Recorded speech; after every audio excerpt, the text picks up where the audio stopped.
Dans cette première slide, l'idée essentielle est de comprendre que la base de données ou Behavior Driven Development n'est pas seulement une technique d'écriture de test, c'est avant tout une manière de décrire le comportement attendu d'un logiciel sans entrer immédiatement dans les détails techniques de son implémentation.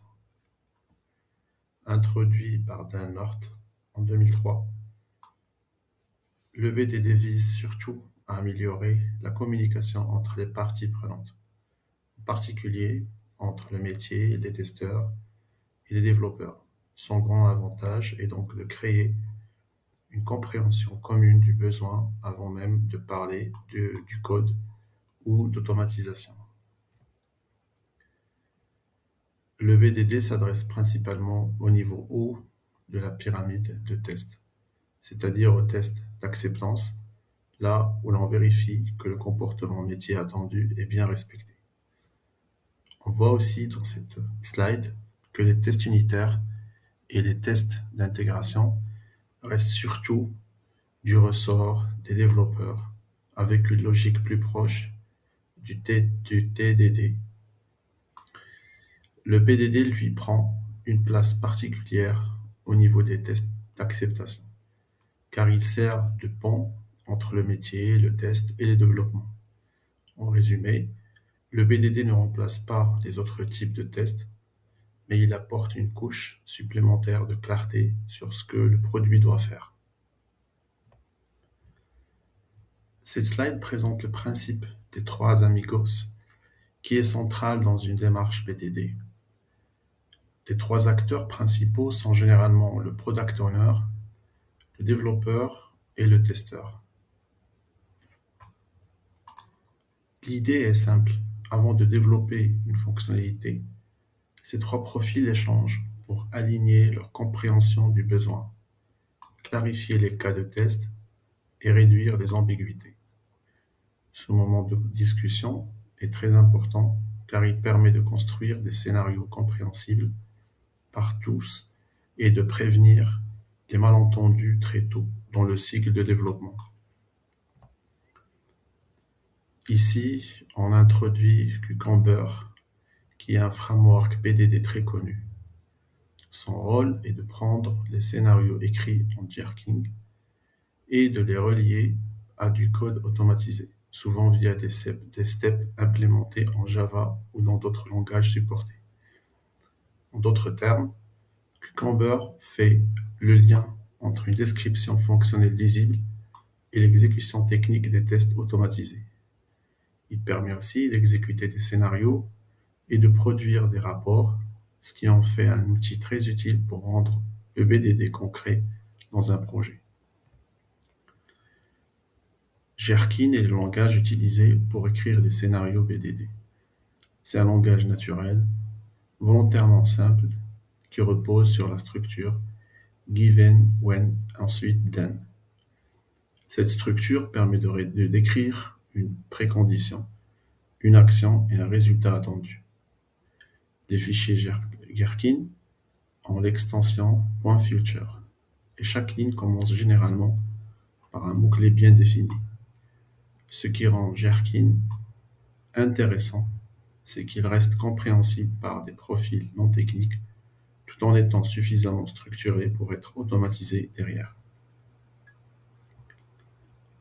Le mot-clé Future sert à décrire une fonctionnalité à un niveau haut. Il permet de regrouper plusieurs scénarios qui concernent un même comportement produit. On peut voir la Future comme le conteneur principal du fichier Gherkin. Elle donne du contexte, explique l'intention fonctionnelle et aide à structurer les scénarios qui suivent. En pratique, une bonne Future doit représenter un besoin métier clair, compréhensible et suffisamment cohérent pour regrouper des cas de tests liés entre eux. Le background permet de factoriser des étapes communes à plusieurs scénarios d'une même Future. Autrement dit, si plusieurs scénarios commencent par les mêmes préconditions, on peut les écrire une seule fois dans le background au lieu de les repérer partout. le répéter partout. Ce bloc est exécuté avant chaque scénario de la future. C'est très pratique pour améliorer la lisibilité, mais il faut rester prudent. Si le background devient trop long ou trop complexe, il peut rendre les scénarios moins clairs au lieu de les simplifier.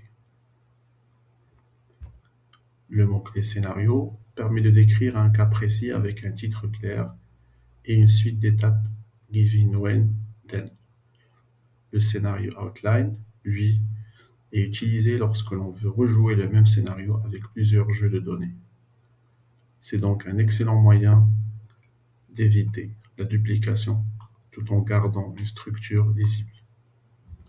Le bon réflexe est d'utiliser un scénario classique quand le cas est unique et un scénario outline quand la logique reste la même, même que les valeurs changent. La table exemple est directement liée au scénario outline. Il contient les différentes combinaisons de valeurs qui vont être injectées dans le scénario. Chaque ligne de la table correspond à une exécution du scénario. Les colonnes sont appelées dans le texte grâce à la notation entre chevrons, par exemple name ou statut. C'est un mécanisme très puissant pour rendre les scénarios plus réutilisables. Mais il faut garder des données simples et lisibles pour ne pas transformer le fichier Gherkin en tableau de données trop lourd. La data table est utilisée lorsqu'on veut passer un ensemble de données à une étape précise d'un scénario.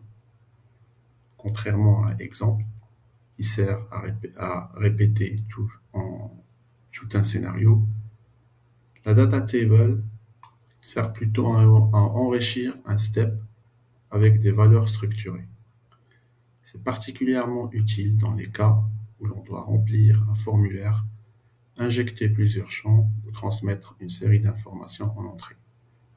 Là encore, l'objectif est de garder le scénario lisible tout en évitant une multiplication désordonnée des steps.